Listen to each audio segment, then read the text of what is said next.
guys, the prompt is the next thing. If you're not on, get on, okay? What are some of the challenges you get from acting? Yeah, like I was saying earlier, it's just basically adapting, man. It's a mad field. Like, first of all, the Zambian industry in terms of acting is just growing. It's starting. It's like we're still learning. There's lots to learn, but it's like a baby that has got a lot to learn, but then we'll grow into something bigger. You know what I mean? But then my greatest challenge was just adapting, because there are people that have been doing this for a long time that I'm currently working with now, and just working with them was kind of intimidating in the beginning, considering I just jumped into it. Mm-hmm. But now it's beautiful, man. Like, I'm learning so much from these seasoned actors, and I think that was one of the greatest challenges I had, just fitting in that industry. But then I discovered these guys are really good people, you know what I mean? And they're willing to teach you, and it's just been beautiful. It's just been amazing. Okay, so like, let's say if you had to say, what is one of some of the lessons that you have learned from the people that you're currently working with? Delivery. Like if the people that actually watch Zura can actually testify to this, that my delivery has become different from the day I started acting to now. Like, now I know how to express myself properly. I know how to understand the line. Like, sometimes you might read a script and then you personalize it according to the character. So I've learned how to deliver. I've learned how to understand my character better, because I've had sit downs with directors. I've had sit downs with fellow actors telling me, oh, so we don't do this, we do that. You know what I mean? So there's just been like a bunch of learning in the background. Even as much as I would like start delivering like really great lines now, it's been like a learning curve, and it's been amazing to just like experience. I'm really grateful for people that put me on. You know what I mean? Yeah. So, like, let's say, what is one hack to memorizing a lot of lines? One scene of that. Okay, there's a scene that still stands out for me up until now. I think it's a scene between me and Pingiwe, and I was supposed to hit on her, and then she's older than me. She's amazing, seasoned actor. She's intimidating if you're working with her for the first time, and that's the first scene me and her ever had together, and I had to hit on her. I think the line said, I like my women older, you know what I mean? But then I had to personalize it, and I said, I like my women seasoned. And that went viral for a bit. I don't know why. It went so crazy that even in real life, older women started hitting on me, you know what I mean? Thinking that's how it is in real life. Yeah. And that's not me, that's my character. It's mad. I don't, it's crazy. It gets mad sometimes, but hey, it is what it is. I think it comes with the job. Mm-hmm. So, like, let's say humility, you know, like a lot of people, sometimes they forget, sometimes they remember about humility. You know, you talked about your parents and raising you in a certain way. How has that helped you, you know? Like, compared if you never lived that way, some of the things you have missed or taken advantage of. I feel like this has helped me in terms of, because like I said, everything is interlinked. Every job I've gotten in media is linked to the current job I'm doing. So like your current job delivers your next job. So if I wasn't humble, if I wasn't, if I was rude to like the current people that have me own their show right now, I wouldn't get my next gig. So the fact that my mom and my pops like raised me in such a way to always get along with everybody, I have to, it takes me a while for me not to get along with you. And I don't know, man. So, because I always believe in chains, everything is interlinked, and I believe so much in karma, and then I'm afraid that it might come and bite me if I don't act right. You know what I mean?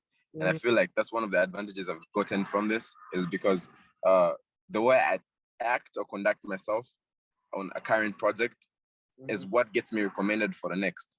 And then I'm always grateful for all the people that put me on, because so I'm gonna still stay me, so that I can always get more gigs, because the more gigs you get, the more money you make. It's just basic mathematics, you know.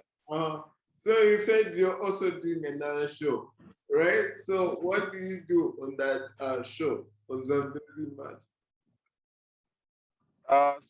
Like I'm on 2 shows on Zambezi Magic right now. So the first one is Zua, and the second one is called Uncle Limbani. So Uncle Limbani is basically it's like a sitcom, yeah.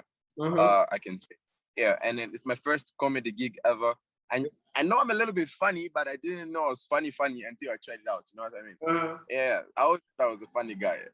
But then I had to put it to the test, and I jumped on Uncle Imbani. But then what's weird is my character on Uncle Imbani isn't really a funny character, but then he's a funny character by circumstance. So like he's funny because of what happens around him. You know what I mean? Not the character itself, but what happens around the character. So I play a character called Mayamiko, and it's crazy, man. I've loved every bit of this journey. It's just been mad. I'm here for it. I'm here for it. Oh. So now that sounds like a lot. How do you balance all these things? You know, hosting and you know, because I feel like that's something people need to like learn. You know. I think that's the crazy part. That's the crazy part for me, time management, because my work schedule is crazy. Like the only rest day I have is Sunday. So like currently as we speak right now, I'm on to my next gig. That's why I'm on the move right now, because I am going to my next gig. I have 0 rest days other than today, you know what I mean? So it's crazy. Like some days I'm shooting Zuba in the morning, I've got radio in the afternoon, and I've got Uncle Imbani at night. Then probably in the afternoon, and I've got an event to host at night. So like I have a whole day of activities. But at the end of the day, it all comes down to how well you manage your time. Sometimes it gets overwhelming. Sometimes I miss certain gigs because I can't be there because I have to be on set, or I can't be there because I have to be on radio, and it hurts. But then, yeah, at some point, everything will fall in place. But there's only so much I can do. I can't divide myself, so I do what I can. Do you have like a management, or like you do all this on your own? This has been me. Like obviously I've had some help. Like Mapalo has got a agency that I've been under for a bit. But then most of the other gigs are usually independent. That's why I have so much on my plate, because I do it by myself. You know what I mean? I don't have a management team. I don't have, which I need to have, by the way. But then I've just been sleeping on the idea. I've had offers to be managed, but then I haven't gotten a really good offer yet. Yeah, all of the offers I've been seeing are very what's that word? They're trying to exploit me, and I'm not for that. So I've been doing quite well by myself. So I think I'm gonna do it for a bit, but eventually I'm gonna get a manager. Eventually, but not just right now. Or let's say in short, you want to keep all the money for now to yourself. Yeah, because I'm still building. You know what I mean? Like this is like the basics. This is the beginning. I still don't have enough racks like I want to. So I don't need to share my little racks right now, but eventually I'm gonna get it. I'm gonna get a manager. Recently I've been working with ArtX, a really, really dope media agency, and I might or might not sign with them, so I'm not really sure yet. Yeah, so right now I just don't know, man. I'm still figuring it out. All right, so let's talk about skills. Like, let's say, what skills do you have? Like, a lot of people would say, "Oh, I didn't know that you could do that." Yeah. What skills do I have? I can cook. I'm really good in the kitchen. I can whip it. Yeah, I'm quite good with that. Obviously, I play the piano, like I said earlier. I play the drum as well. I tried to learn the guitar, but I just couldn't. So that's not one of them. I'm a poet. So considering that I couldn't sing or rap, I decided, poetry was the next best thing. And that's what I jumped in. So I'm a poet as well. I'm part of Bittersweet Poetry Zambia. What else? I think that's basically it, man. So from there, I have 2 questions, right? So like, for me, I've always tried to start cooking or learn how to cook. And then I'm like, you know what? Forget this. I ain't got time for this. So, is it like a passion for cooking, or what exactly, makes it? I think it's like a passion. You just gotta love to cook, man. Like I spend most time, like if I'm on TikTok, most time I spend is on food TikTok, learning how to cook new dishes. I follow people like Gordon Ramsay, man. It's just like mad. Like I think it's a passion. And then recently, I was dating this really amazing person that could cook. Yeah, so I was in the kitchen as well as I was chilling everywhere else. And she taught me a few things. To answer your questions, let's just say it's a passion. Like you have to love to cook to be in the kitchen. Okay. Yeah. So you talked about poetry. So did you like pursue it in any way, or just something you're doing in, like, under the wraps? Initially, I wanted to rap, but then I discovered I couldn't rap on beat. You know what I mean? So we just got rid of the beat entirely and then just remained with the vocals. And what's the next best thing? That's poetry. So I started to do a lot of spoken word. And then I just discovered, hey, this was quite easy. And it's just nice to have people's attention. You know what I mean? When you're just speaking and you just capture people's attention. And I love the power that comes with that. I think that's why I love poetry, because I just love the power that comes with commanding people's attention. So I think that's one of the reasons I jumped into poetry. So like, how do you define poetry, right? Like, a lot of people have different concepts, but how do you define it, right? To say that for it to be considered as poetry, you need this and this and this. I think my definition of poetry is having the ability to deliver a message in the most beautiful way possible. You know what I mean? Yeah, I think that's my best. Yeah, because poets can break you and make you in one sentence. You get me? Yeah. So I feel like poetry to me is just delivering a message in the most beautiful, insanely way possible. I think that's poetry. Yeah.